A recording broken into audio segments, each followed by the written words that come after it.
Hey guys, I wanted to come on here and just give you my thoughts overall on the 2020 revival of Animaniacs that came out today on Hulu.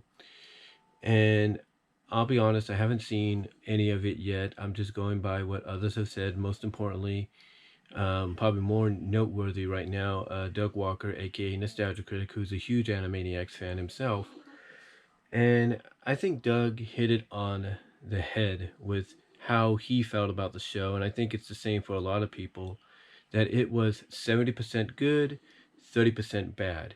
And what's funny is when I watched Doug's review, he spent more time on the 30% that was bad more than he did on the 70% that was good.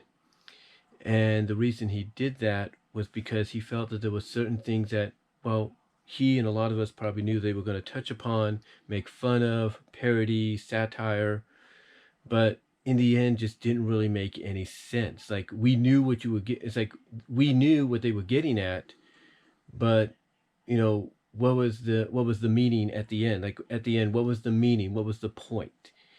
So there were some things that he felt just didn't click, overall. But he also kind of acknowledged that there was something missing about the show. And what was missing about the show was the variety, was the collection of characters that we had in the original. That instead of just focusing on the Warners and the various segments you can put them in, as well as Pinky and the Brain, which, alone they can, and he admitted this, and I do agree, can carry the show on their own. They could carry various segments, multi-part segments, and everything on their own. But what made the original have such a charm was you had other characters that you could root for, you can get behind, you can become fans of. And basically, when he said or acknowledged that there was something amiss about the show, he alluded to those very characters. In fact, he talked about this one moment that actually was circulating the internet before he uploaded his review on the series. There was this image circulating the internet of all the original Animaniacs characters that were left out for the time being. That is, as far as I can see, and I'm sure others can see it. But there's this image, this screenshot of all the original Animaniacs characters that were left out of the revival for the time being, because according to what somebody said, one of the synopses for an episode was the Warners trying to figure out, okay, what's going on here, what's happened, what has changed in like the 25 years that have gone by. It's like, they're wondering what's changed, what's different, and mostly like, where is everybody else?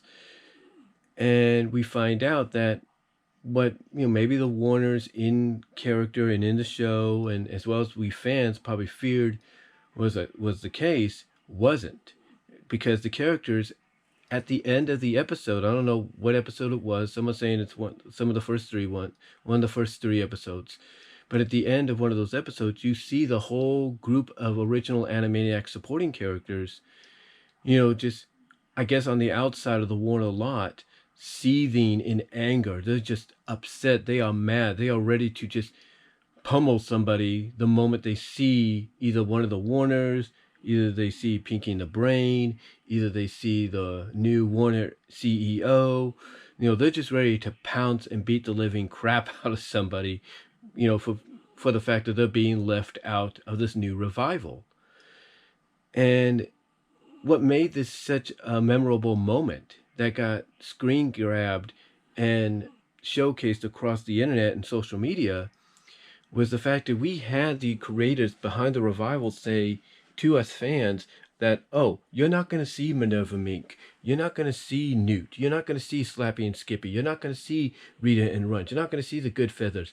You're not going to see Kitty Kaboom. You're not going to see Mindy and Buttons. You're not going to see the Hippo Couple, and all that. All these characters that we grew to know and love from the original series. Oh, you're not going to see them. They're done.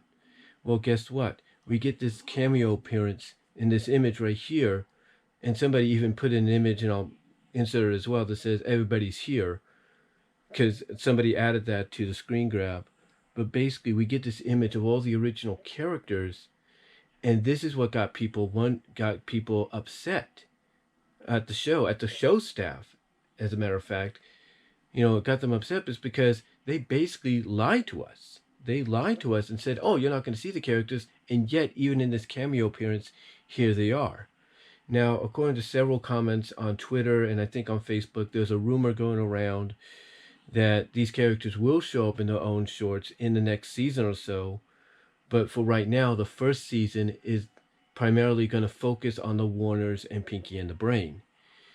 And the reason that, and I'll be honest, I can understand why they're doing that, because you want to reintroduce the Warners to the fans, and you want to introduce the fans. You want to reintroduce the Warners, I should say, to the original fans, to the OG fans, but you also want to introduce them to a new audience. You don't want to push so much in front of this new generation's face right off the bat, that you want to take your time, and you want to go with basically two of the most popular or five of the most popular characters to come out of Animaniacs, that being the Warners and Pinky and the Brain. And at the same time, by taking your time, kind of taking a slow pace with this, that you're also allowing breathing room for newer characters to be introduced. You're allowing this new updated world for the Warners and Pinky and the Brain to be in, to really just get its feet wet, get its feet on the ground, get its feet wet, and just start to build that foundation, and then start building upon this new foundation that is brought along with it. And I can understand, and I can understand that. I can understand that, no doubt, no doubt. I can understand that. But here's the thing. Here's the thing. Why tell us you're not going to see these characters, and yet you have these characters there? And I think the reason they did that, again, is because they're acknowledging, hey, we're not ignoring them. They'll still probably be utilized in the future. They'll still be utilized in the future. Maybe in another season or so.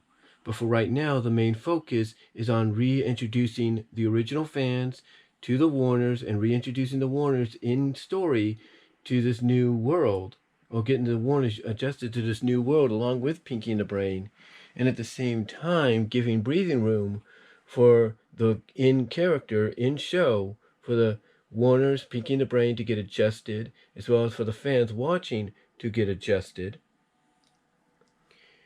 as well as also give breathing room for the introduction of some new characters that could be staying around.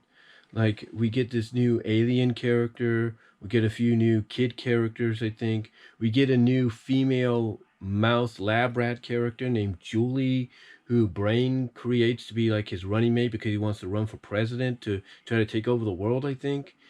So you got all these new characters that are being introduced, but what's funny or ironic is they're being introduced sporadically throughout the first 13 episodes. And I think that's why, we see the characters of the original OG Animaniacs show. We see the cameo of them in the first couple of episodes. And the reason we see them, in my opinion, is because of the fact that the creators are letting us know, hey, they're there, and we might, if not will, utilize them. But right now, the main focus is on the Warners and Pinky and the Brain and these new characters that we want to roll out sporadically and not right in your face immediately, because what they're trying to do is introduce the Warners to a new generation of fans, just as I mentioned, the Warners in show are being introduced to this new generation of the world. So I think that's why they did it.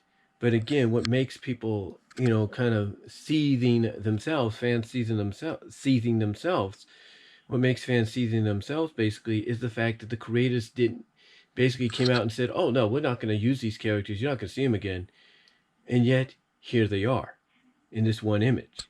And what's funny is one of the most popular characters, Minerva Mink, obviously is cleaned up. She's cleaned up and more presentable for today's viewing audience. And oh, by the way, her hair, which used to be just long in the back, the ending of it is tied up in like a little ponytail.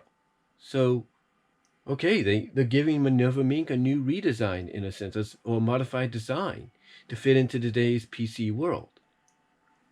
Okay, if you're going to do that, then what's the point of not adding her or any of the other characters in right off the bat? And again, like I said, and I know I'm repeating myself here, but again, I think it's because they want to, take it slow, not rush into anything, allow the first season time to breathe, allow the new fans and even the OG fans time to adjust to this new structure, this new revival of Animaniacs, this soft reboot, whatever you want to call it, as well as give the Warners and Pinky and the Brain in character and in show an opportunity to kind of adjust to the world, just to this new generation, this new world that they've come into 25 years after the original went off the air.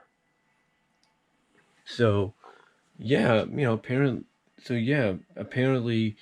that's what it looks like they're doing here with the first season, is they're allowing it time, allowing this new revival of the show, time to breathe for the fan, not just for the fans, but for the characters themselves in character, playing with that fourth wall meta humor like atmosphere that the show always has had in the OG, as well as now it seems like in this new one. But yeah, that's the way I look at it. And again, apparently there's a rumor going around that in the second season, the reason this cameo of the original characters showed up was basically because that's, according to what some people have heard and mentioned in the comments across Twitter and Facebook and other places, there's a rumor going around that the reason this cameo happened is because we're going to probably see these characters in the second season and maybe future seasons, if future seasons are greenlit, which I'm guessing they will be, either on Hulu or possibly HBO Max, like, Andre Meadows of Black Nerd Comedy once said in his reaction video to the trailer of Animaniacs. And I'm just wondering what his review is going to be like once that comes out. But overall, though, I just wanted to come on here and just give you my thoughts from what I've heard, from what I've read and heard. I have yet to watch the show. I'm probably going to watch it down the line. But that's all I really wanted to say. Let me know what your thoughts are, guys. If you've seen the show, what are your thoughts on it? How do you feel about that? About this cameo picture of the characters showing up that were told to us by the creative staff, hey, they're not going to show up, they're not going to be there, and yet here they are. What are your thoughts on that? Comment down below, and I'll talk to you all later.